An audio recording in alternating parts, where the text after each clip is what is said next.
takataka zote ambazo zinaokotwa huko kwa jina la kwamba tunaenda kuinvest Kilifi, lakini investment zinazofanywa hapa ni za kuathiri maisha ya watu wa Kilifi. Haitawezekana. Na wale ambao wanaleta ule mradi wa Nupea kule Matangoni, nataka niwaambie kama mlikuwa mjasikia sauti ya viongozi, nimeanza nini Aisha Juma. Nikiwa waziri katika taifa letu, nikiwa mzaliwa wa Kilifi na kiongozi pia kutoka hapa Kilifi County. Tutasimama na watu wa Matangoni na watu wote wa Kilifi kupinga vikali mradi wa Nupea. Luwe, mimi ni secretary wa Uyombo Beach Management Unit. Nikiwa mimi ni mwana mazingira ya bahari. Huu mradi hatujaupokea na wala hatutaupokea kwa sababu jinsi uliletwa kisiasa.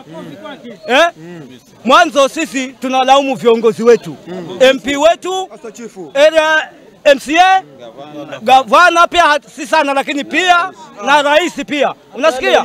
Kwa sababu hii kitu wakati wa kampeni Mr. Owen Baya aligawanya mama zetu ambao ni wajane tanks na zilikuwa zimeandikwa Nupea, lakini hakutuambia kwamba ilikuwa ni hii project.